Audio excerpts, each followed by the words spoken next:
welcome our dear friends and colleagues in our 28th week of the Saving Life Academy course. Uh, Tonight we'll have our guest, Dr. Amr Hashim. Dr. Amr Hashim is my friend. He's graduated from Alexandria University.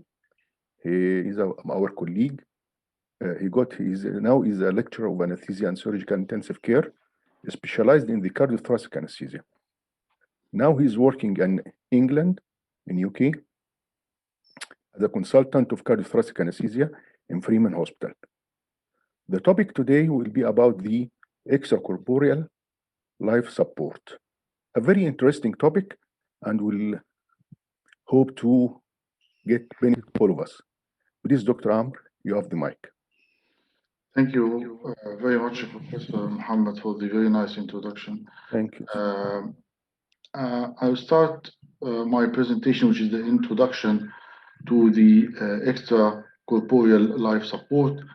And I'll try to touch the basis of this subject, which is a huge one and has lots of developments over the past few years.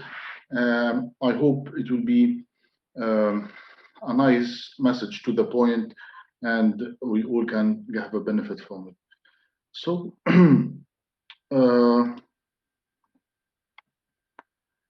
I would like to start to say that what urged me to learn the ECMO is some of the sayings that I heard before. One of them is, if you always do what you always did, you always get what you always got. So if you try to do something new, you should be brave enough. We must all hang together, or assuredly we shall hang separately, which means this is very important in the ECMO, because ECMO is a teamwork, and it's multiple specialties gathering together, from anesthetists, surgeons, nurses, and perfusionists, and if they should always hang together, or they will be hanged separately. And we are what we repeatedly do. So excellence comes with doing a habit. It's not perfection, and excellence is always a habit by repeatedly doing it. Okay, so I will not repeat myself again, and it's just that I have to say that going through ECMO is something which is not easy, and takes a lot of time and learning curve as well. So I have no conflict of interest, and I will touch the outlines, which are the history of the ECMO, or the extracorporeal life support, the principle, circuit and the components, indications, contraindications, mechanism, complications, outcomes of ECMO, and extracorporeal CO2 removal, and extracorporeal CPR as well.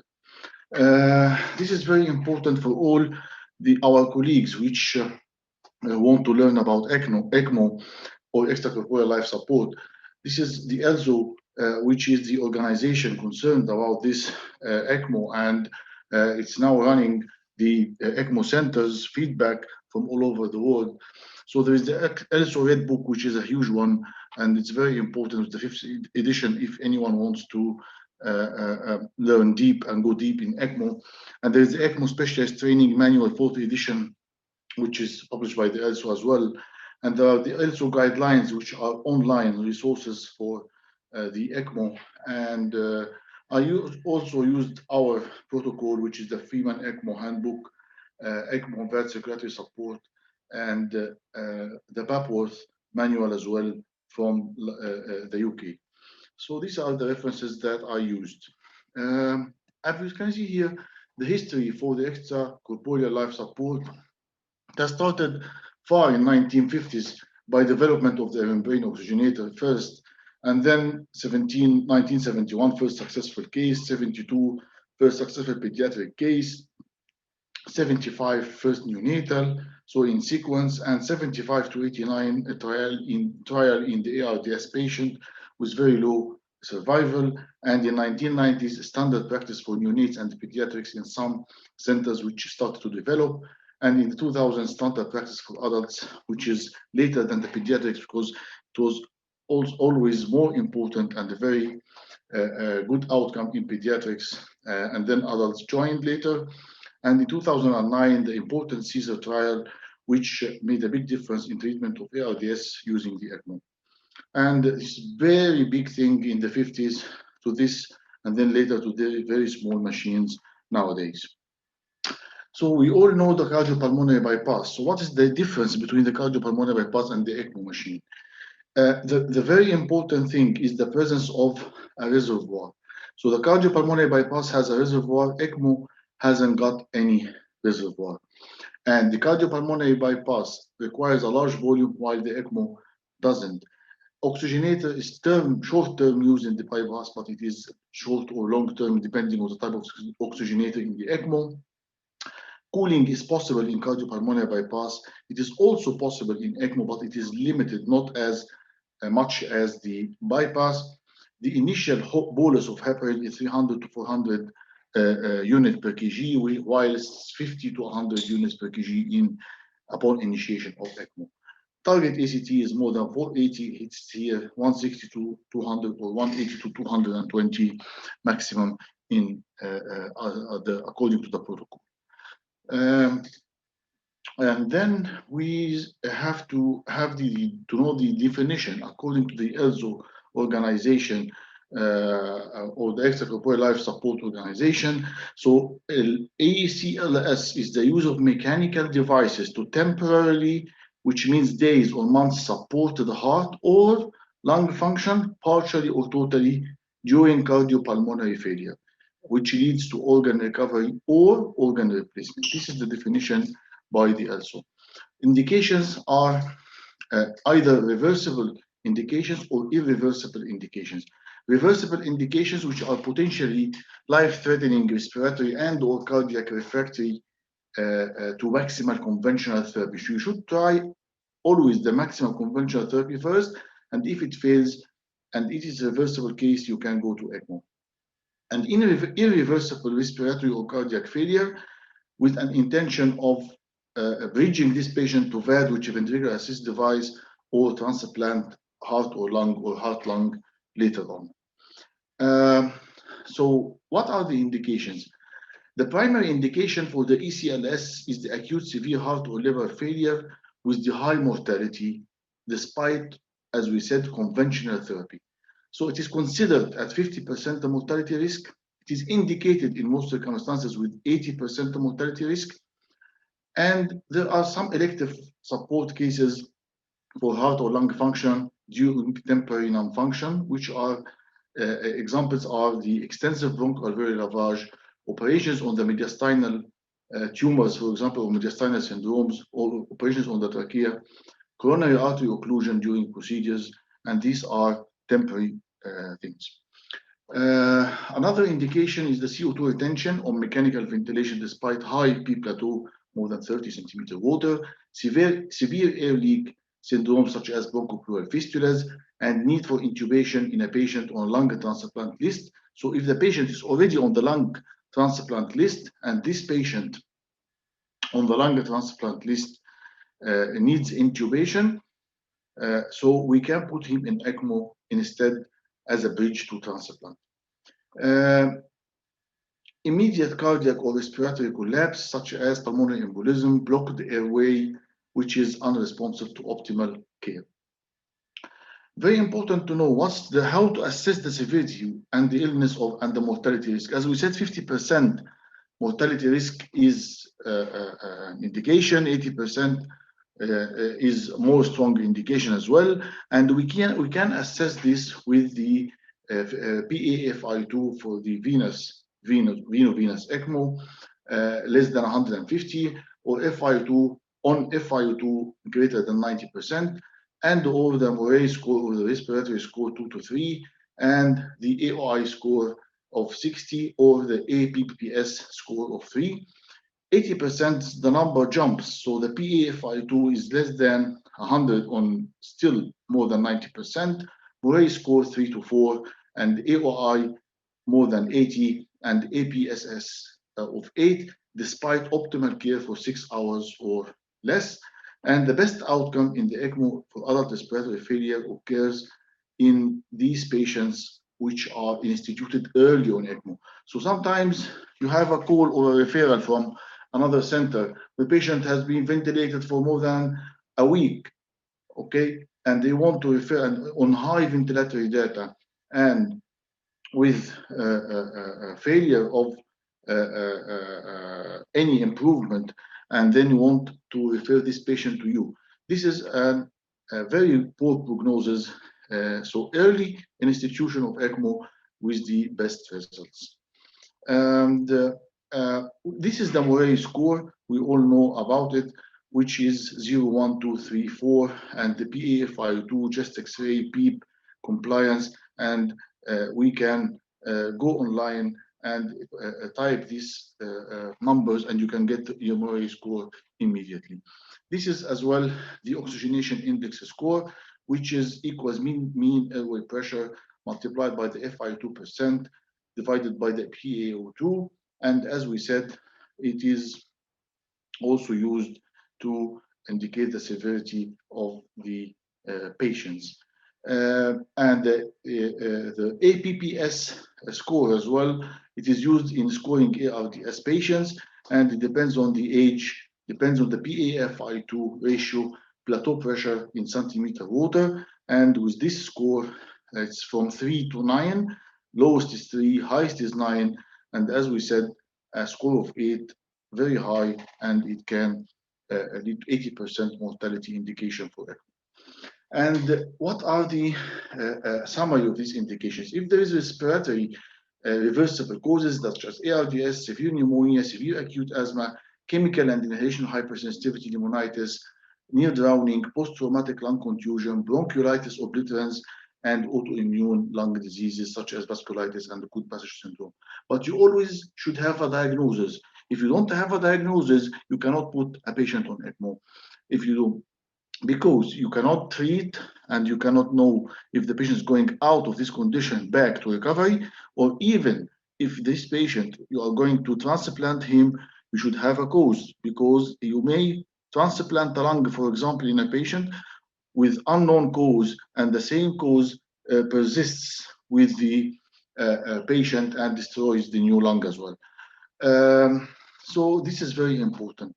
The irreversible chronic respiratory failure indicated as a bridge, as we said, to patient is for lung-assisted devices, example, the paracorporeal artificial lung, which is in some centers were used.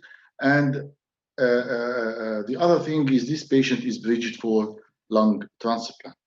Contraindications, there are no absolute contraindications for CLS in respiratory failure, but the relative complications, as we said, leading to poor outcomes are mechanical ventilation with high settings, major pharmacological immunosuppression, CNS hemorrhage, non-recoverable comorbidities such as major CNS damage or terminal malignancy, and the higher the age, the lower the survival. There's also adapted criteria during the COVID-19 pandemic from the ELSO, and they were revised in June 2020. Inclusion criteria are potentially reversible severe respiratory failure. Lung injury score should be more than or equal 3, which is different from the other one, which was 2 to 3 or above 3, according to 50% or 80% mortality, or uncompensated hypercapnia with pH less than 7.2. So lung injury scores more than or equal 3, pH persistent hypercapnia with pH less than 7.2, failed the trial of ventilation in prone positioning more than 6 hours, unless there is contraindication of this prone positioning, and failed the optimal respiratory management, lung protective ventilation, and the clinical frailty scale, which is the score. You can have a look at this frailty scale or score online and apply it with, and the critical frailty score less than or equal to 3 can be one of the inclusion criteria as well. So the patient should be not frail, which means he's not old in age with multiple comorbidities. The less the age, the less the comorbidities, the less frail is the patient, and the more he can survive an ECMO with COVID. If respiratory score, which is the Murray score, is less than or equal 3, ECMO should be considered at this point only after agreement across at least 2 centers, which is happening in the UK. It's usually above or equal 3. If it is low or equal 3, there should be agreement between 2 centers. Exclusion criteria are the refractory multi-organ failure, evidence of severe neurological injury, and these are the extracorporeal life support organization of the ELSO coronavirus disease 2019 guidelines, and they are present online for anyone who wants to refer to these guidelines. They always take into consideration the equipments, the facilities, the systems, and the ethics personnel, and also patient safety, staff safety, and quality to maximize the benefits. So if you have a crisis capacity in your hospital, you are not going to run ECMO, for example, because it requires lots of expertise, manpower, and cost as well. And all countries are divided into types of tiers. So, for example, this is conventional capacity, you can run ECMO. If it is tier 1 capacity, you can still run ECMO, but in younger in younger patients. If it is tier 2, which is a higher or lower capacity of the hospitals, you prioritize non-COVID-19 indications, and if it is the crisis capacity, ECMO is not feasible either in COVID-19 or in non-COVID-19. So this is very important, and it depends on the facilities and the hospital capacity. So this is the algorithm here, the PaO2 over the FiO2. As we said, if it is less than 150, strongly recommend prone positioning unless contraindicated. Recommended neuromuscular blockage and appropriate PEEP. Consider inhaled pulmonary vasodilators and recruitment maneuvers. And then you assess any of the PaO2 by FiO2 less than 60 for more than 6 hours, or PaFiO2 is less than 50 for more than 3 hours, or pH is less than 7.2 plus PCO2 more than 80 for more than 6 hours. If there is nothing, or none of this criteria, complete your management. If yes, there is. If you should ask yourself a question: is there any contraindication to ECMO? If there is contraindication, continue adjuvant therapy. If there is no contraindication, recommend ECMO if you have this criteria and there is no contraindication to ECMO. So how about if the PaO2 over the FiO2 is more than or equal 150? You should look at the pH. If it is less than 7.2, PaCO2 is more than 80 or more than 6 hours, no current management. Yes, no contraindication for ECMO, go to ECMO. And these are the guidelines in the COVID-19 ARDS patients. And this is the management of the systems on ECMO for the COVID-19 patients who have respiratory management, ultrasound and radiology, what to do, therapeutics, medications, hematological targets on the ECMO, gastrointestinal, ECMO monitoring procedures, and the mobilization. All these are a little bit modified to suit the ECMO patients, and they are present online in the COVID-19 guidelines. So for the heart, what are the guidelines for the heart failure? ELSO guidelines recommendation is in cardiogenic shock. You can use the ventricular veno-arterial ECMO in the cardiogenic shock patients with inadequate tissue perfusion, with hypotension, low cardiac output despite adequate intravascular volume. And if this shock is persistent, despite this volume administration, inotropes and the vasoconstrictors and some mechanical devices such as intra-aortic balloon pump counterpulsation, if it is appropriate, or the impeller in some cases, if it is appropriate, if this still persists, you should refer to ECMO. Typical causes are myocarditis. Acute myocardial infarction is not the #1 leading cause. And myocarditis, and then decompensated chronic cardiac failure, post-cardiotomy shock. Post-cardiotomy means post-cardiac surgery. So if this patient is shocked post-surgery or unable to get off bypass, you can put him on ECMO. peripartum cardiomyopathy, and there is a special guidelines on the ELSO for the pregnant patients who need ECMO, and this is a separate entity.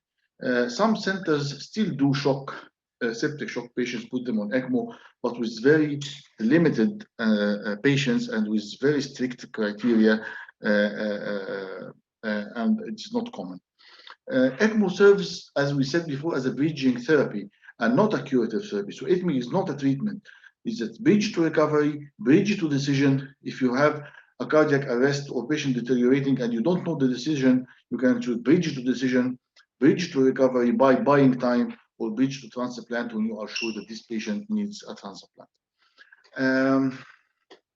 So there's also guidelines on relative survival without ECMO. So if we use the intra-aortic balloon pump, there is a score that you can use this balloon pump and see the effect of it. Some will score post-cardiotomy. Options for temporary circulatory support, such as surgical temporary VAD, which is the ventricular assist device, the Levotronic VADs, or the percutaneous VAD, such as the Impella, for example, and all have guidelines to use, when not to use, and what's the outcome. What are the advantages of ECMO over these previous guidelines, that previous mechanical devices? So ECMO provides biventricular support, bedside immediate application, oxygenation in biventricular failure, refractory malignant hyperthermia, for example, malignant arrhythmias, for example, ECMO works very good with these patients. Heart failure with severe respiratory failure, which is a combination between heart and respiratory failure, and this cannot be treated by intra-aortic balloon pump, for example, and should always refer to something which can support both the cardiac and respiratory circulations, respiratory systems. ECMO is a bridge to recovery in acute MI after revascularization. So if the patient, sometimes the patients present late after an MI, and they go to cath lab, have PCI, but still in pulmonary edema or some degree of stunning or severe LV dysfunction, and they can benefit from ECMO, especially in young age patients and with very few comorbidities, and the myocarditis as well, and post-cardiotomy, as we said before. And it's also bridged to transplant in unrevascularable acute MI. If this patient is non-revascularable but is young in age, and we can support him with has no or minimal comorbidities, and can be put on the urgent list for transplant. So if you put this patient on ECMO, he immediately goes into the urgent list for transplant, and he may or may not receive transplant, but at least you give him a chance. Chronic heart failure and implantable circulatory support, such as the ventricular assist devices.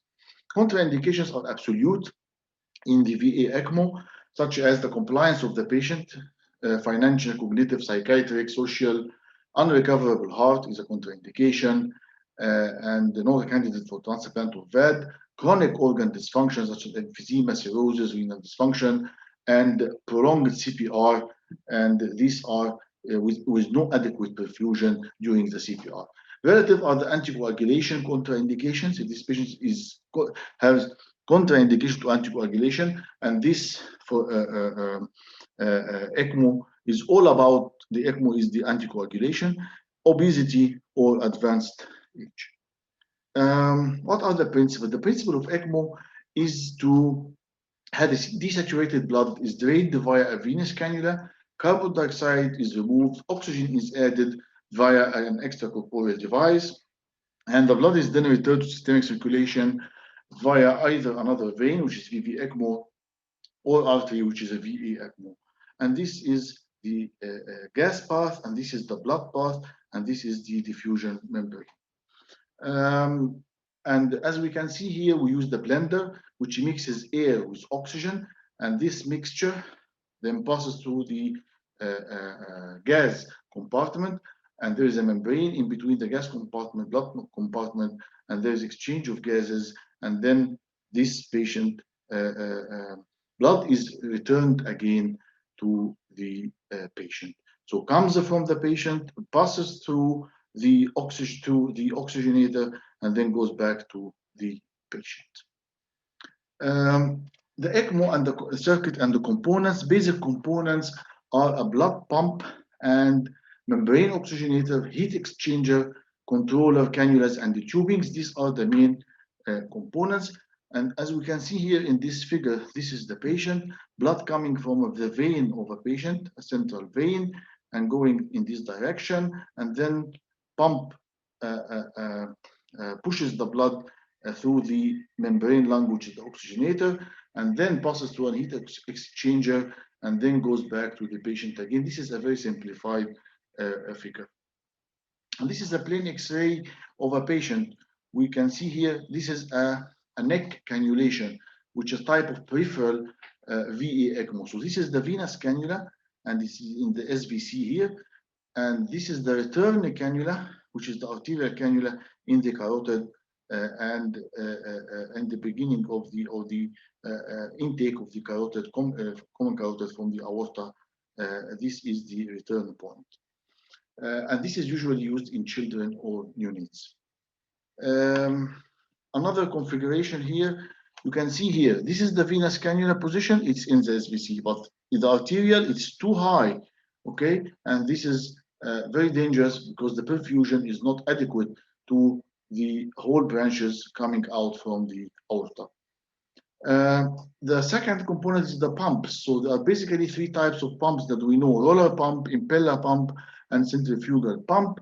And this too simple to describe the difference between these pumps. So the roller pumps, as we see here, if you can see, this is the mechanism.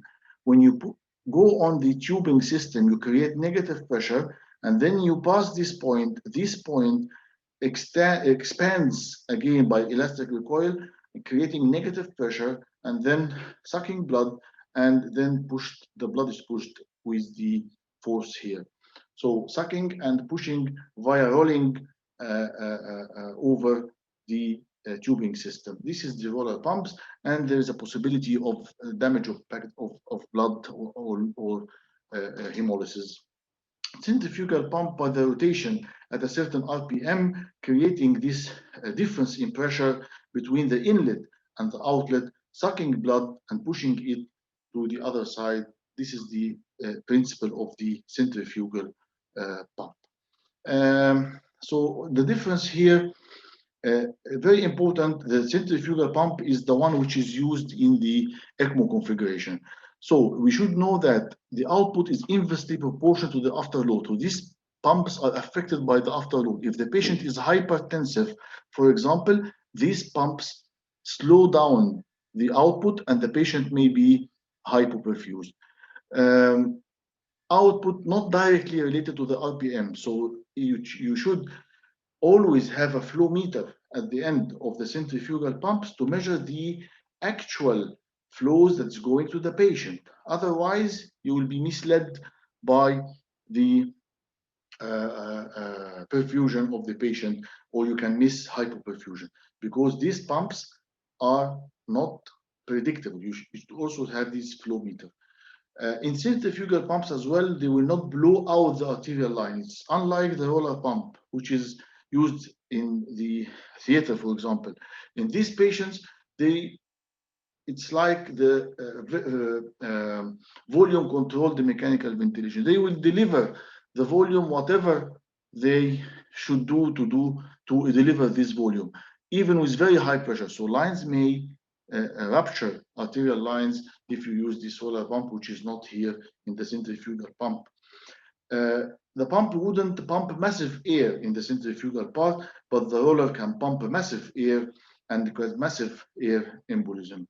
So centrifugal pumps are perhaps less blood trauma, safer, require constant attention to adapt available venous return. And this is very important because if there is any kink in the pre-pump lines, this pump cannot work.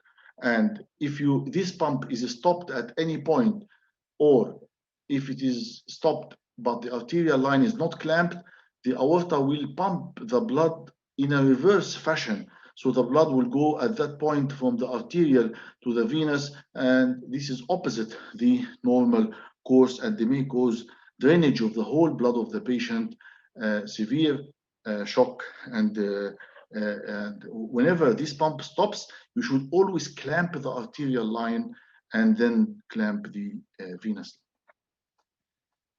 So these are the important types of the pumps. The membrane oxygenators, ECMO circuits have gas exchange device called the oxygenator, which adds oxygen, removes carbon dioxide.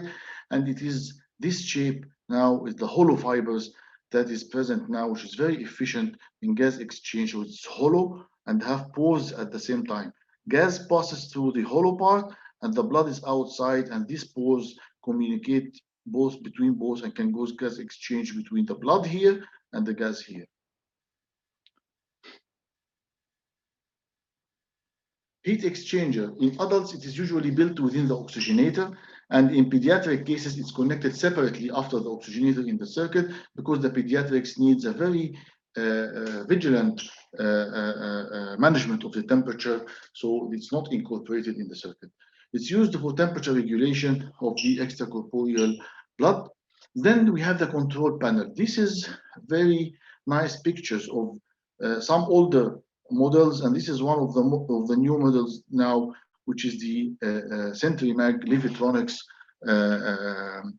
control panel. So this is the control panel, and this is the monitor which is connected to the control panel. As you see here, this is the RPM. So you can, by these arrows, increase or decrease the RPM, and increase or decrease the flow by these buttons. And here there is the liter per minute, or how much is the flow that's going to the patient. And if you can see here, there's a red entity and the blue one, because these machines, sometimes they can be used without oxygenators, and they can support both the right ventricle and the left ventricle. And this red one is the support of the left ventricle oxygenated blood, and this is support of the right ventricle. And this is the RPM for the right ventricle, RPM for the left ventricle, and the flow in each of them. Cannulas, there's aortic cannulas and venous cannulas, or arterial and the venous. As we see here in the arterial part, because of the high pressure, so wire wound almost to the tip and single outlet hole only. While in the venous, shorter wire wound section, less pressure on it, and multiple inlet holes to drain as much blood as possible. This is a type of cannula which is called the Avalon cannula, or the dual lumen cannula. So it has dual lumen, this lumen and that lumen, which are separated here, but there is in one tube here. Venous blood comes out from this blue one and then goes to the oxygenator and the ECMO, and then returns via the red one, and it's all in one tube. So it is the same configuration, for example, as the double lumen endotracheal tube.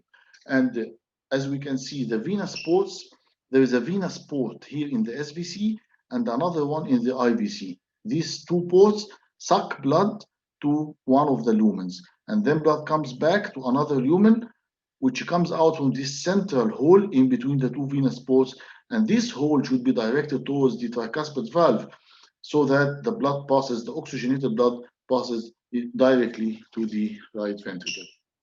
So it's a bit complicated, but it avoids using two cannulas.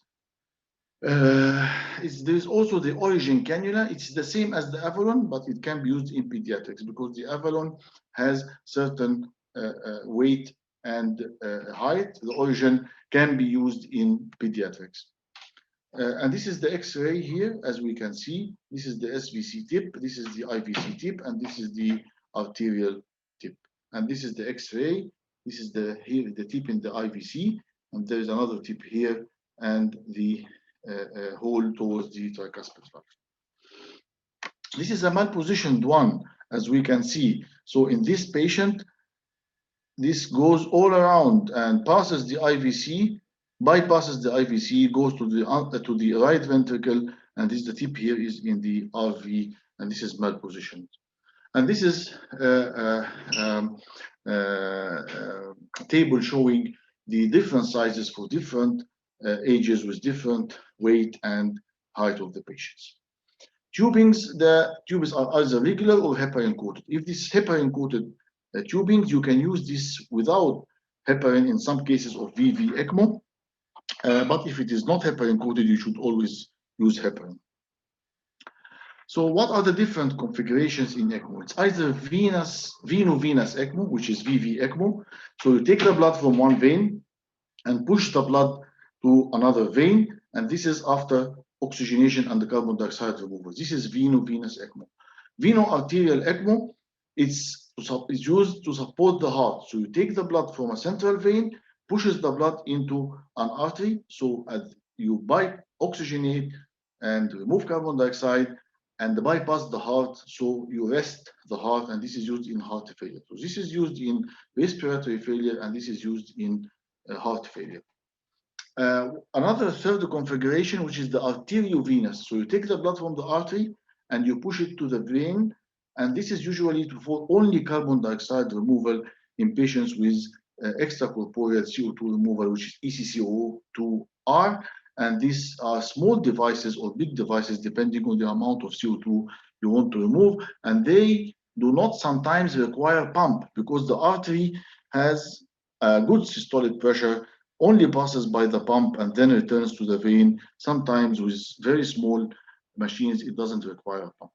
This is an example of it, interventional lung assisted device or the Nova lung. And here is the artery, and then passes by the machine and then goes to the vein. And it's a pumpless arteriovenous carbon dioxide removal device.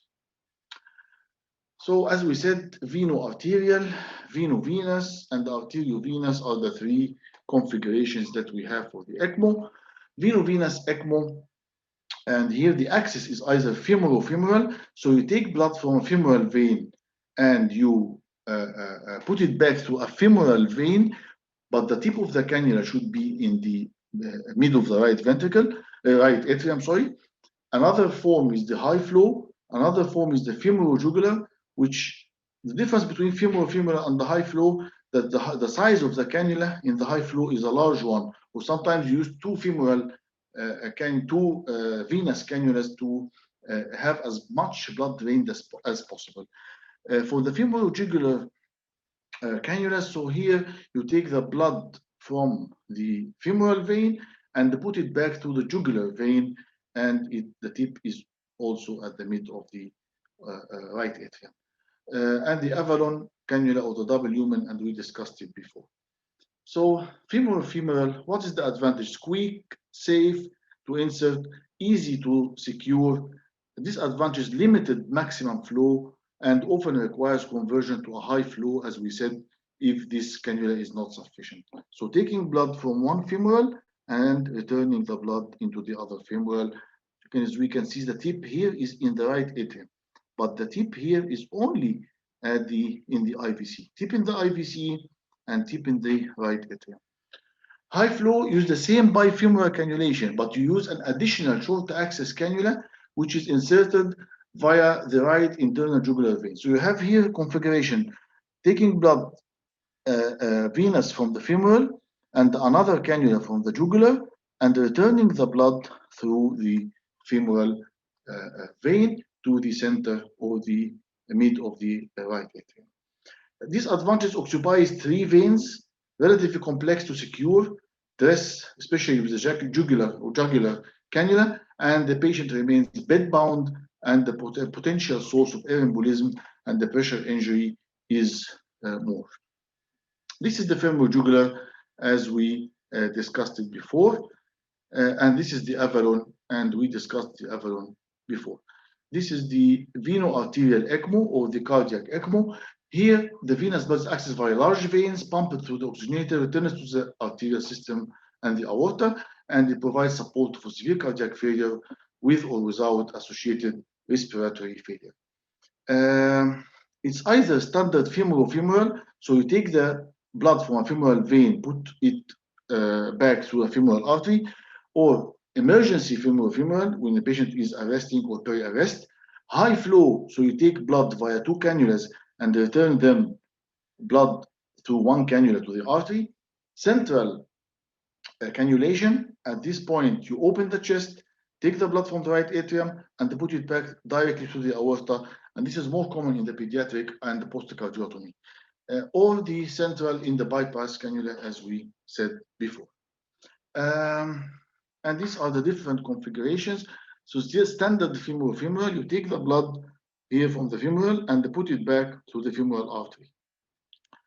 What is the advantages of this? It's a partial or full support, depending on the amount of blood drained via the cannula, the size of the cannula, and if there is any cardiac function assisting the patient or not. Okay, but what is the disadvantage? The disadvantage of this is very important. It's called differential hypoxia or harlequin syndrome. So you may take the blood from the lower part of the body, from the femoral vein, oxygenate it and put it back through the femoral artery. So you are oxygenating the lower part of the body. At the same time, this patient has a good heart still, and they can pump blood through the aorta to the upper half of the body via the carotids and the subclavian. So the upper part is perfused by the blood. The lower part is perfused by the machine. So what if you have bad lungs? If you have bad lungs, this blood, which is pumped by the heart, perfusing the brain and the upper part, is not well oxygenated, and this part in the lower body is very well oxygenated. This is differential hypoxia or harlequin syndrome, and it can happen with the peripheral femoral cannula, as we said. Emergency cannulas usually use smaller sizes of cannulas because it is emergency and you don't want to rupture the vessels, but at the same time, this comes with the disadvantage of the drainage of a small amount of blood from smaller than the big cannulas, and so hypoperfusion of the patient and more hemolysis with the small cannulas. The high flow, as we said, 2 cannulas in drainage, 1 cannula in the artery. This is much better in full drainage and oxygenation of more cardiac output. What is the mechanism here of the ECMO? ECMO mechanisms is always initiation of ECMO, maintenance of ECMO, and discontinuation of ECMO. So after initiation of a VE ECMO, for example, this is an example of a checklist for you. You should always, after initiation of an ECMO, you have a checklist to review. What are the cannula positions? Should we revise them with ultrasound, echo, fluoroscopy, chest X-rays? Is the circulation now adequate? What's the lactate like? What is the other parameters of perfusion? What is the mixed venous saturation of the patient? If there is any echo that we can measure the cardiac output, and so we make sure that this patient, and if there is any peripheral SATs and the head SATs, the nearest or the near infrared spectroscopy, which ensures adequate tissue oxygenation. These are always important. Is the lower limb adequately perfused? Because if you do it as an emergency, you cannot put a peripheral limb perfusion cannula. So at that point, you should always monitor the lower limb because it may go into ischemia. This is very important. You should have a schedule of the limb review. And is the left ventricle decompressed well or not? Because if the left ventricle is not well decompressed, this will affect the left ventricle recovery and it will never recover. So if you do an echo, you see that the LV is still not decompressed very well. You may add another left atrial decompression cannula, for example, which sometimes goes from the femoral vein via the atrial septum via septostomy and then drain from the left side to decompress the left side. Or sometimes you have to increase the flow. So you have to always not to leave the left ventricle not decompressed. And why is this ECMO needed? Are we targeting, again, review, are we targeting recovery or transplant? Anticoagulation on ECMO is very important. Use unfractionated heparin is the most common use. We give 50 to 100 units per kg at the initiation of an ECMO, and if the patient is coagulopathic, we may give less amount.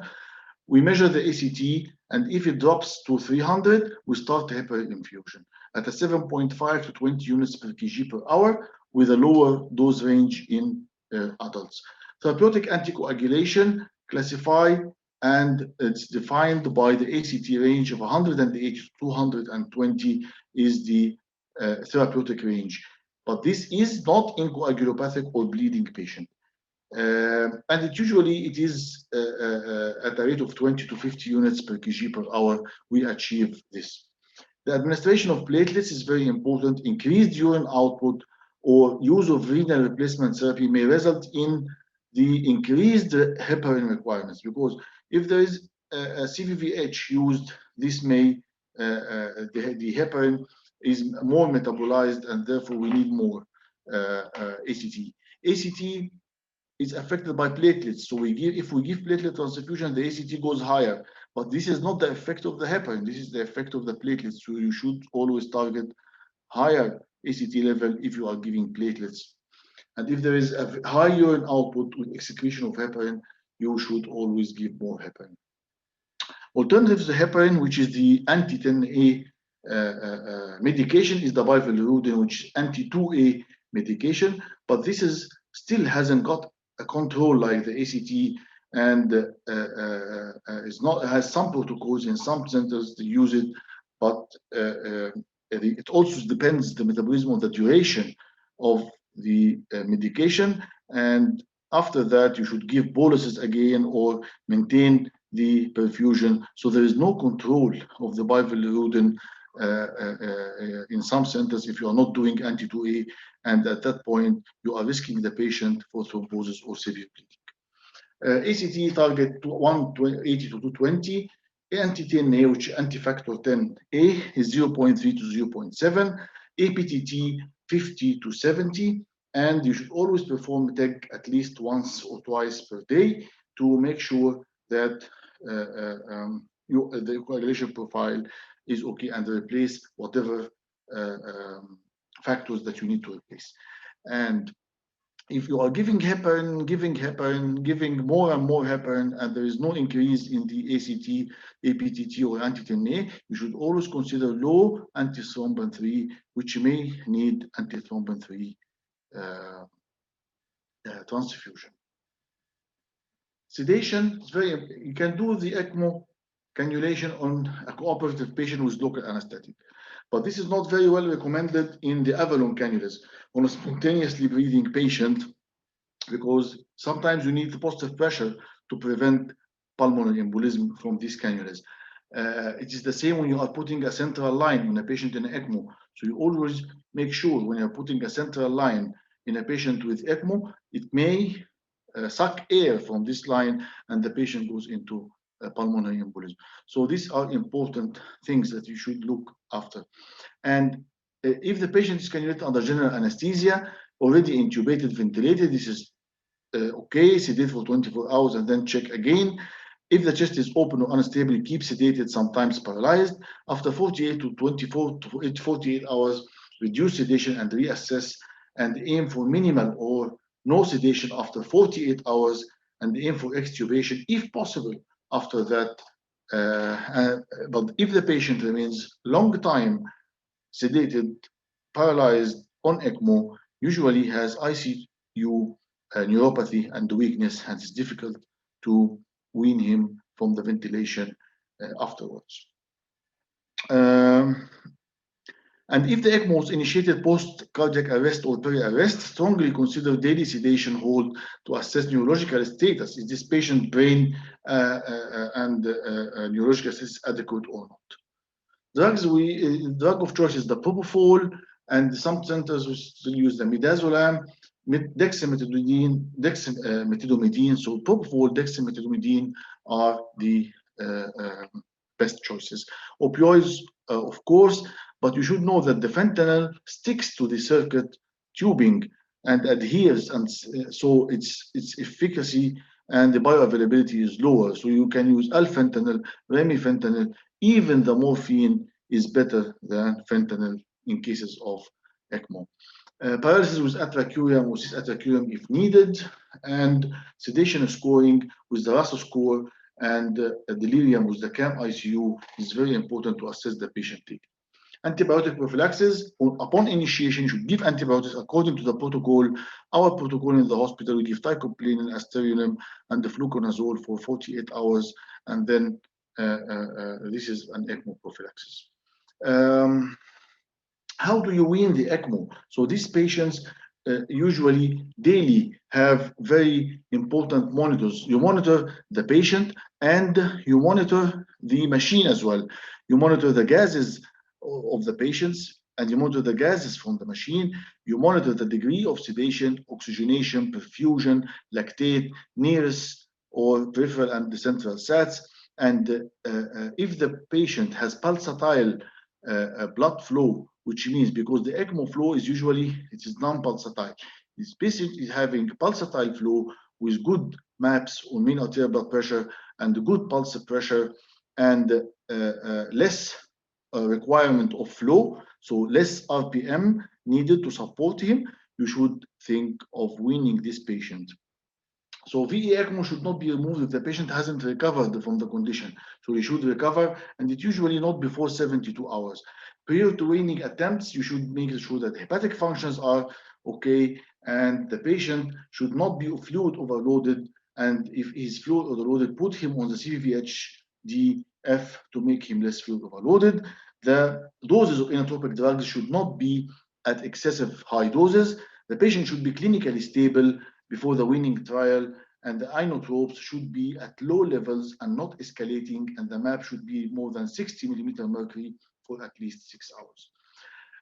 Pulmonary edema should have been resolved. Good PA-FI2 ratio, more than 200, and the FI2 on the blender should be less than 0.4 or 40%, and the ventilator should be at FI2 of 60%, so 40 and 60. And sweep gas, which is the gas that washes the CO2 from the blender, which is the same as the flow meter in the anesthesia machine. So the sweep gas, so how many liters per minute on the VA ECMO should never be turned off when you are weaning a patient with VA ECMO. VA ECMO never turns the sweep down. And in the case of severe respiratory failure, despite this cardiac recovery, we may transfer the patient from VA ECMO to VEV ECMO. So heart recovered, but the lungs are not recovering, go from VA to VV. Clinical indices that suggest cardiac recovery, the potential to be weaned from ECMO include the return of pulsatile waveform, increase the pulsatility, or increase in the blood pressure, which all are good in. Inotropes should be started approximately 8 hours prior to the commencement of weaning. We may use adrenaline, melvinone are the most commonly used. Levosimendan now is one of the most commonly used medications. We usually give it for 24 to 48 hours before weaning a trial. Nitric oxide to facilitate the right ventricular function, up to 20 parts per million. Isoprenaline if needed with a heart rate. Adrenaline, as we said, and vasopressin, noradrenaline if the patient is vasodilated. And sometimes to support the circulation with melvinone. Echocardiography has a very important role in VA ECMO. So ideally, it is repeated measurement and compare each over a few days. The transthoracic approach is preferable as it is easy, but sometimes the transvaginal is mandatory if this patient windows or views are not applicable. And the variables of weaning, the echo variables of successful weaning are left ventricular ejection fraction more than 20 to 25%, aortic velocity integral time, which is VTI of more than 12, and the lateral mitral annulus with the tissue Doppler more than 6 centimeters per second, under minimal ECMO supports. So you have these parameters, but under minimal ECMO supports of flows of 1.5 liter per minute. When you have these parameters, it's you can wean the patient. ECMO weaning and the trials associated with the risk of thrombosis because of the low flow. So you should increase your target of ACT for these patients. This is some pictures of the echo here. So this is severe dilatation, for example, and this is bulging or bowing of the septum from RV to the LV. So all these functions are not very good. And in this patient, you have here the transthoracic echo, and you can have the VTI measurement, VTI here, and the lateral mitral annulus here. So this is the lateral mitral annulus. This is the VTI for the patients, and we know the numbers from previous. So if you want to, what are the methods that you can wean the patient? For VV ECMO, you should always leave the sweep gas on. On the VA ECMO, you should always turn the sweep gas off, okay? And this is the two measures. And then with the VA ECMO, you have two methods to do it, either with idling, which is leaving the patient on 50% of support of the flow for 1 to 4 hours, and repeating the echo, measuring the parameters, and increasing the anticoagulation, and sedating and sometimes paralyzing the patient. And then after this 1 to 4 hours of idling, it's called idling, you can proceed with the weaning to no flow. The other method is that you decrease the flows gradually. So from 100% to 66%, which is 2/3, and then to 33%, which is 1/3. And this is after like 15 to 30 minutes in between. And you should always, after each decrease in the flow, assess the function, assess the perfusion, and do an echo to make sure that everything is okay. And then you can clamp the lines. When you clamp the arterial or the venous lines, sometimes you want to keep the circuit such in case you go back onto the ECMO again. So at that point, you should keep the circuit running between the arterial and the venous lines with the bridge in between. And every 10 minutes, you have to release again the arterial and the venous lines so as not to clot the cannulas.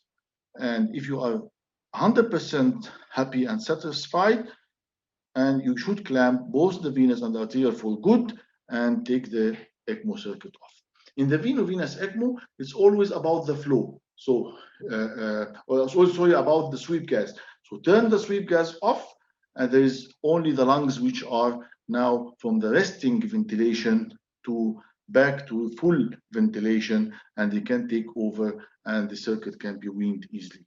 What are the complications of ECMO? Is the bleeding, thromboembolism, cannulation related as injuries, heparin-induced thrombocytopenia, and there's some complications specific to the VV ECMO, such as recirculation, which means that the blood which is pumped through the arterial cannula is again reabsorbed from the venous cannula. So this is recirculation. The blood which is oxygenated and supposed to go from the heart to the lungs is sucked again from the venous cannula because the two cannulas are too close to each other. And this, at that point, we make sure that the two cannulas are 10 to 15 centimeters apart from each other. In the veno-arterial ECMO, there are also specific complications for the veno-arterial ECMO, such as the bleeding, the tamponade, and the harlequin syndrome, which are the differential hypoxia, which we discussed before. Those are neurological complications with anticoagulation, thrombosis, hemorrhage of the brain, which can occur as well.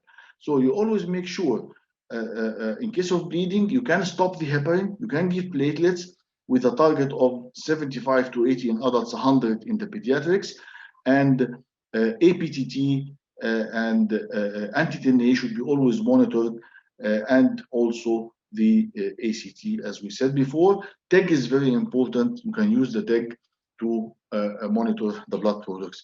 This is a picture of a thrombosed oxygenator, which can cause thromboembolism. Cannula related, such as vessel perforation and hemorrhage, arterial dissection, bleeding, and distal ischemia.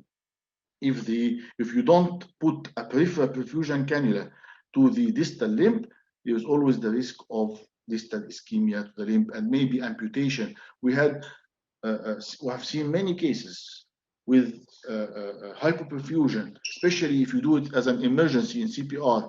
They don't put this distal perfusion cannula, and if they don't put it, the limb get ischemic and closed, and we had multiple cases of below or above knee amputations, unfortunately. Heparin-induced thrombocytopenia or HIT is very important. You should monitor this. If there is a continuous drop in the platelets, you should send a HIT screen for the patients.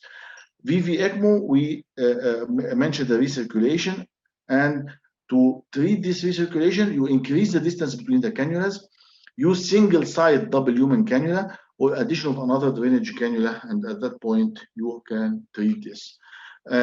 Specific complications of VV ECMO, such as cardiac thrombosis, such as intracardiac clots, or coronary or cerebral hypoxia, which is the differential hypoxia or the harlequin syndrome, when you have good heart but bad lungs and the ECMO perfusing the lower part of the body. And this is the harlequin syndrome, as we discussed before. What are the outcomes of ECMO? There's also a yearly report from the ELSO that comes with from different centers with the different survival rates and outcomes. So this is for 2020, for example, January 2020 in neonates, pediatrics, adults, and total. So how many cases, how many runs in neonates, how many runs in peds, how many runs in adults, and how many of these survived the ECLS, and how many of these survived to discharge or transfer. And as you can see, for example, adult pulmonary is 60% survival to discharge or transfer. Cardiac is 43%. ECPR, which is the lowest, 29%. This is a report which is published every year, and we can check. And these are the number of centers all over the world, beginning from 1990 to 2019. You can see the increase in numbers, the decrease in the runs of the ECMO cases per year in the same report. This is a very important trial, which is the CESAR trial, and it made a very big change in the treatment of ARDS, and how is the ECMO beneficial. And it was done in Leicester, in England, in Glenfield Hospital, and the ECMO patients versus the conventional ventilator, the ECMO had more survival. There is also the extracorporeal CO2 removal. We discussed it with the VA ECMO, and this is another study with the CHEER trial, which also discussed the extracorporeal CPR with better results and better survival of patients. As we can see here, survival of patients is better if you put these ECMO patients on ECMO after CPR, but with certain criteria. So you cannot put patient with an MI 80 years old who did not survive or needed CPR on ECMO, for example, or morbid obese patients with multiple comorbidities. You can do CPR and then put him on ECMO and you expect recovery. So it's always a judgment and the consultant-based MDTs, and you usually use the mechanical compression after starting the CPR to give the best mechanical compression until you initiate the ECMO for these patients. This is a picture of how we use the CVVHD on ECMO. So we have, this is the CVVH machine, how it's connected, and this is an inline membrane which is used for dialysis. It's usually the inline is used in pediatrics, and the CVVH machines are used in older children and in adults as well. I have some ultrasound and ECMO cases and echo cases. So this is show us how much is the echo very helpful in these patients. So this is a guide wire in the right atrium. This is a TOE.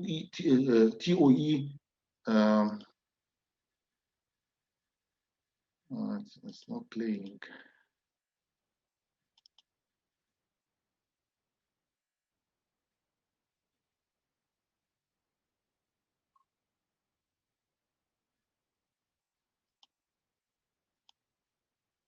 Yes, sorry.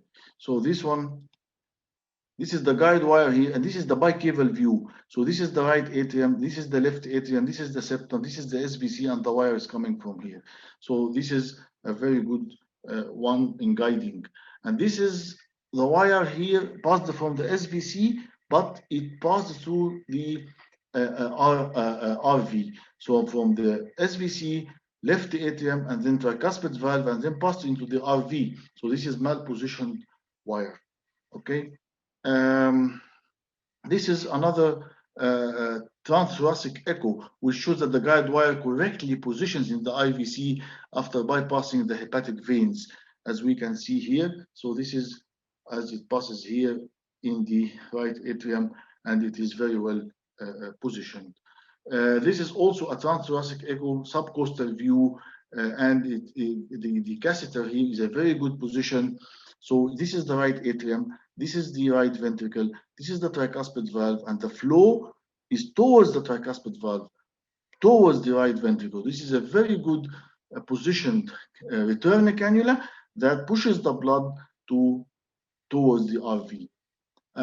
Without the echo, you can never be sure of the position. Pre-ECMO indication. So this patient, for example, is a very dilated RV, RA, RV, and dilated LV as well. So this is it helps you in indication why you should use an ECMO, not an LVAD, for example, in this patient. VV ECMO, echo is important, even with cannulation. So when you try to cannulate this IJ, or internal jugular, you can find a thrombus here. So this helps you in changing your plan from the IJ to another vein. It also helps you with the positions as the guide wire, as we said. So this is passes the bicaval view, SVC right atrium, and this is the guide wire you can see very well in the right atrium. And this is the guide wire here in the right atrium. And this is another one here in the IVC. You can see the wire in the IVC. Examples of drainage cannula. So this is a drainage cannula in the IVC. You can see the blood which is going through the cannula, and you can make sure that it is well situated. This is an example of a return cannula. Okay, so you can see the blood passing from the right atrium. This is a 4-chamber VTOE from the right atrium, passing the tricuspid to the RV, which means that it is well situated. Another VV ECMO problem is the malposition of the return cannula. So in this patient, for example, you can see that the cannula is malpositioned in the SVC of the patient. And this is the recirculation we spoke about. So the cannula from the SVC and the center, the other one in the right atrium, and as if they pass the blood from one cannula to the other. The patient is not receiving anything. Okay, this is an example of this recirculation thing.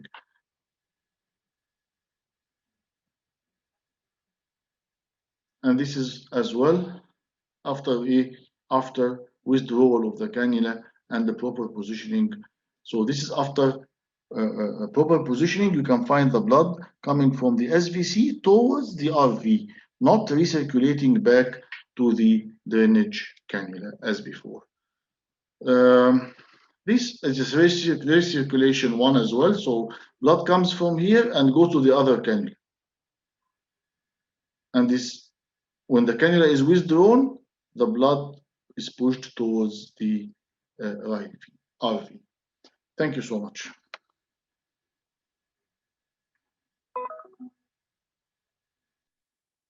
Thank you very, very much, my dear Dr. Amr.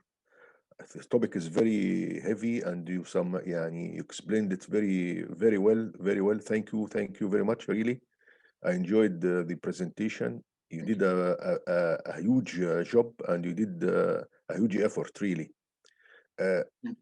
I have a comment. As you see in Egypt, the ECMO is not fully popular too much. It is only in some centers, few centers, maybe in Cairo University, and some few centers. The team leader of the ECMO is a team. Yeah, you call for the ECMO team. Yeah. Usually, who is the team leader of that? Anesthesiologist, intensivist, what? Perfusionist? So it's always according to the center. Okay. So you usually have either two intensivists and a surgeon with a perfusionist and a nurse. This is the usual team in the ITU. And in the OR, you have the anesthetist and the surgeon and the perfusionist and the sometimes assistant anesthetist and the assistant surgeon as part of the team. So it depends, is it done in the ITU or in the theater? And if the cannulation, depends on the type of the cannulation as well. So if you are doing peripheral cannulation, percutaneous, the anesthetist may do the cannulation and put the wires and the lines. And if needs surgical intervention or exposure, the surgery with the cut down can do cut down, especially in ECPR, which is difficult to cannulate percutaneously. Okay, thank you. Is there a benefit for the femoral or the central? Is there a difference? Yes, there is a because I saw many cases outside, but the use of the femoral. The usual configuration in the adult, if applicable, is the femoral. Okay. Or the partial support. Okay. Yeah. Because usually this is easier and it's less invasive with less complications, because at that point you don't need to cannulate directly centrally, open the chest and cannulate the heart, right atrium and aorta cannulation. So with the complications of bleeding, tamponade, infections, and all these things. The only issue with the peripheral, especially the femoral configuration, is the differential hypoxia. So if you have, and the other issue is the distal leg perfusion. You make sure that your cannula is, there is an extra cannula which is put into the superficial femoral artery to perfuse the leg. Otherwise, you may end up with gangrene in one of the legs. And this leg should be monitored with pulsations, Doppler, girth of the leg in the femoral part, in the thigh and the calf muscles, how much is it soft or is it becoming tense, and the capillary perfusion time or the CRT of the leg. So if you are doing this peripheral cannulation, this is very important. The other thing is the differential hypoxia. If you have a recovering heart, but the lungs are not coping with this heart, you may end up with differential hypoxia, and you need to convert to another type of support. Okay. In the post-cardiotomy, the chest is already opened. Okay. So at that point, you put the central cannulation.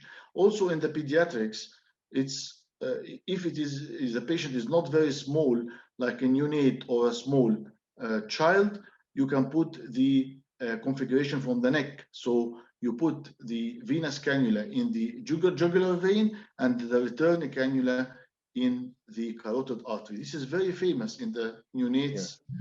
And it is very sufficient to perfuse the whole body if it is properly placed.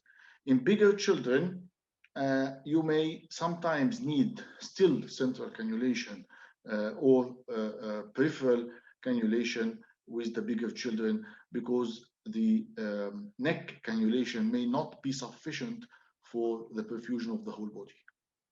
Okay. You mentioned, Dr. Amr, a lot about the weaning from the cardiac point of view. Yeah. But what about the chest? What about the lung? An indication for ECMO was the lung, ARDS or whatever. With FiO2, PO2, FiO2 ratio is low. When you will wean that patient? So we put this patient on ECMO and give the lung the time on a resting modes. So now we use the resting modes of ventilation mostly with the VV ECMOs, not with the veno arterial ECMOs. So they put him on resting, like 20 over peak pressure, 10 of PEEP, and the 10 over rate. Okay, give it time to recover. Follow up with chest X-rays, with the other parameters of lung oxygenation, and if the indications which you already started with to put this patient on ECMO, which is the PA over the FiO2, and the compliance, measuring the compliance, and the AI, also the oxygenation score, and the other scores are getting better, and you are in a better situation that you think that the conventional type of ventilation will support the patient, you should start by weaning, as we said before. Always put the sweep down with these patients. Don't put the FiO2 down. Okay, thank you. This will lead us to a question from Ahmed Al-Khallaf. He said, thank you for this lovely presentation. I have to mention that. From your experience, how many days on average is required mostly for patient to recover from ECMO, or to be weaned from ECMO? So for the veno-venous ECMO, you can never tell. It may take a very long time, and you can support the patient for long periods, up to 1 month on this VV configuration, especially if they're waiting for a transplant, for example. But for the veno-arterial ECMO, it's usually 1 week when all the complications in the world start. So bleeding, sepsis, and complications of medications, and the complications of thrombosis, hemorrhage, brain insults. So usually after 1 week, it's not very adequate to continue the veno-arterial ECMO. But for the veno-venous ECMO, you can continue the ECMO, change the circuits, and continue with ECMO for a long time as needed for the patient, until you think the patient lung can recover and take the place, or if the patient is ready for transplant. Sometimes for the patient, you can put him on echo, extubate, can mobilize with ECMO, and await his turn in the transplant. Okay, thank you. Another question Especially from with the patients which need only carbon dioxide removal rather than oxygenation. So these patients are very weanable, and you can put them on smaller devices for a CO2 removal. Okay. From Muhammad Salim, he asked about what the management of Harlequin syndrome. I said you mentioned you have to put a cannula on the superficial femoral, right? Or you need to add more? The harlequin, which is the differential, so you always monitor the arterial line. You should put the arterial line in the right radial artery, okay? Because the gases from the right atrial artery are the gases which indicates the perfusion of the upper part of the body, such as the brain. So pulse oximeter and the radial artery in the right hand. This is very important. Also, you should monitor this with putting the nearest or the headsets, which also are very good in measuring the brain oxygenation. Monitoring this, and if you are trying, you see that the saturation is going down, the blood gases on the upper part of the body is going down, and the headsets are going down. So you should think what is happening, because at that point, you are not paying very much attention to the lungs, because the patient is already on VE ECMO. So at that point, you should look at your ventilator, see the ventilating pressures, see how much the lung is contributing to the oxygenation, increase the FiO2 on the ventilator and see if this increases the saturation in the right arm or not, increase the ventilation pressures and see if the lung is the actual cause or not. So if you are able to recruit the lung and make the lung participate in the oxygenation of the upper part, well and good. If not, and you are still depending on the ECMO, you can add extra drainage cannula so that to decompress the heart as much as you can, and oxygenated all from the machine rather than depending on the lung. Sedate, paralyze, and sometimes, if needed, to decrease the valsalva of the patient and to decrease the efforts and the oxygen requirements until you sort it out. And sometimes you need to put a left ventricular side cannulation, drainage, so as to prevent the heart from pumping unoxygenated blood to the upper part, or go very high on the flows. So if you are on 2,500, for example, or 3,000 of revs, you can go up to 4,000 revs, so as to take as much blood from the heart and not depend on the heart for oxygenation. All these are solutions to the harlequin syndrome, and the last solution is to change, all in all, the type of perfusion that you are using, which is the peripheral ECMO, to another mode, maybe central or something which bypasses the whole heart. Thank you, sir. Another question is pulmonary artery catheter has a role in ECMO? Yeah, it has a role as a beginning for an indication if you put this patient on ECMO, and it may have a role in weaning as well during the weaning time. But we nowadays depend on the echo and the parameters from the echo to wean these patients.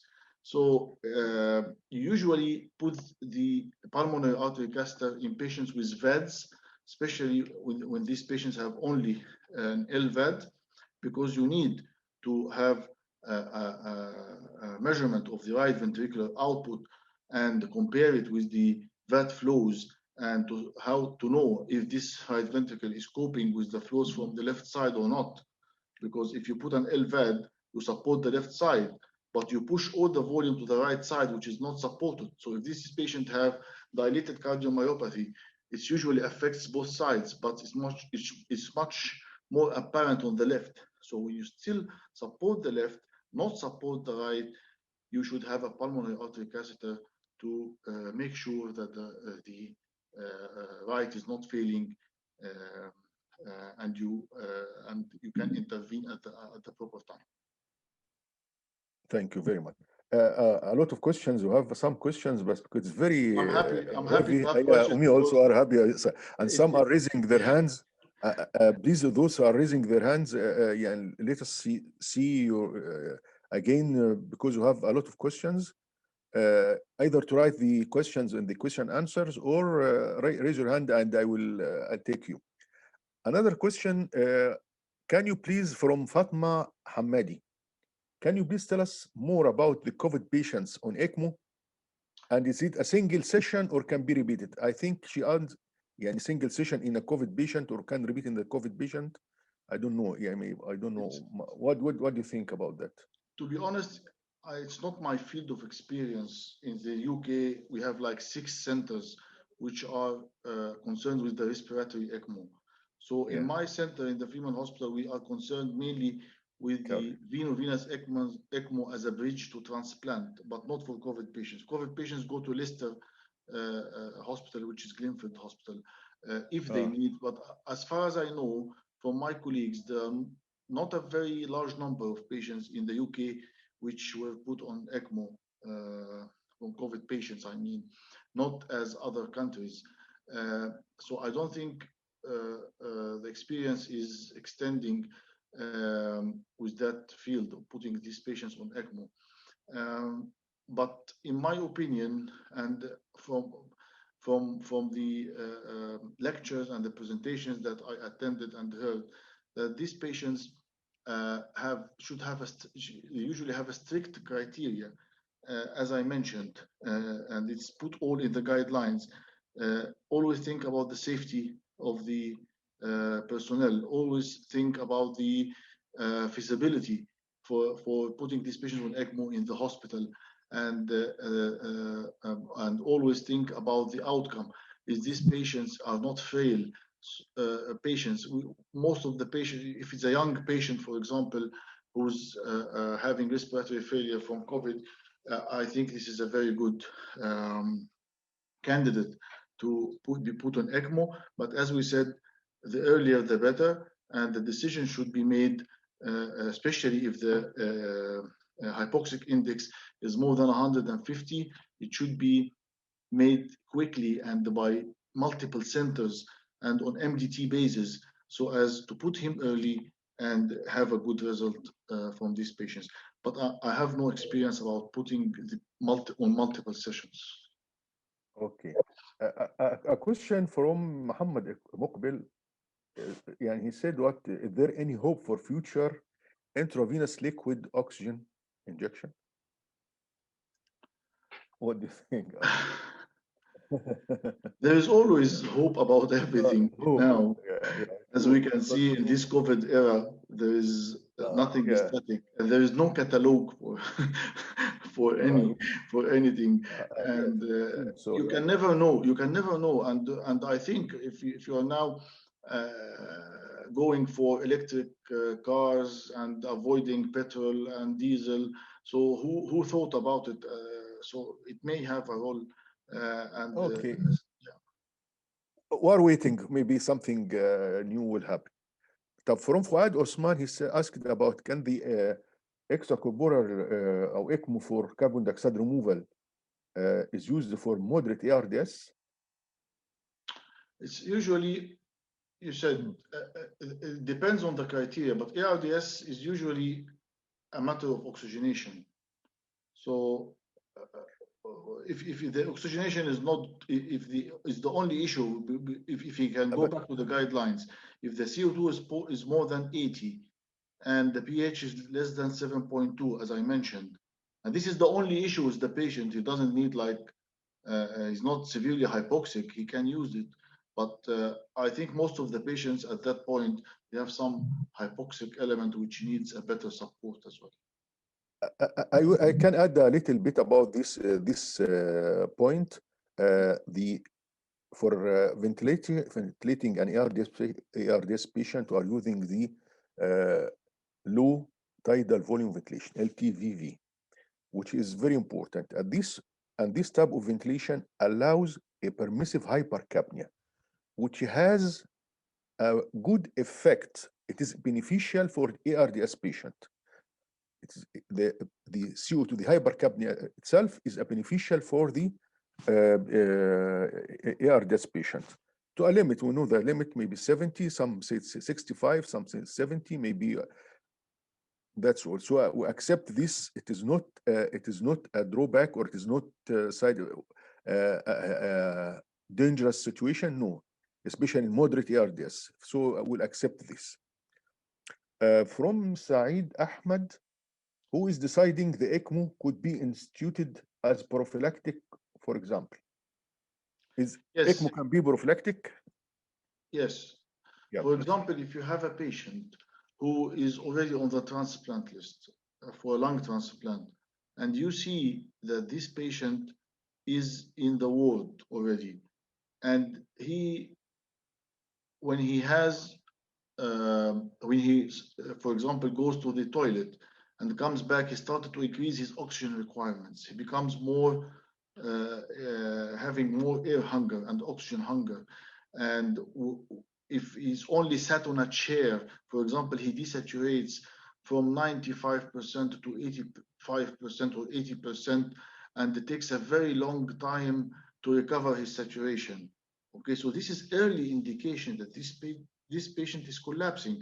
So you shouldn't wait for this patient to have a saturation of 70 or 65, okay, and say, this is a patient is a respiratory failure or interstitial lung fibrosis, and anyway, you should accept saturation on low saturations. But this is to a limit, and you can always predict if this patient's oxygen requirements are increasing and how much time he takes to recover from low saturation to high saturation or oxygen, and what type of oxygen are you using? Are you using nasal cannulas, and how many liters? Are you using face mask? Are you using high flow nasal cannula or high flow face mask? Or are you using non-invasive ventilation to recover him? So if you are escalating the mode of treatment, escalating the oxygen requirement for this patient, you should do it earlier than later. And he's already, as I mentioned, he's on the transplant list. Okay, and putting this patient or mechanically ventilating patients with this criteria, for example, is bad, but the ECMO for them is better. And this is very important. And you can have many patients with these scenarios in different diseases. Thank you. Any question from the panelist? Anyone can need any question? Because I think we exhaust Dr. Amr tonight. No, I'm very happy. I expected that no one will ask any question. No. No, okay, at the end, thank you very much, Dr. Amr, my friend, my colleague. My honor. And Happy New Year for all of the attendees, and hope that next year will be 2021 will be hopefully all was a good year for all of us. Thank you again, and we reached the end of our presentation. Thank you very much. Thank you. Dr. Walid, is there any polls for tonight, or will pass that night? I think he didn't put anything. I think Dr. Walid is very occupied. Yeah, very occupied. Yeah, thank you. Yeah. Thank you again, and thank you. See you next time. Thank you very much. Thank you.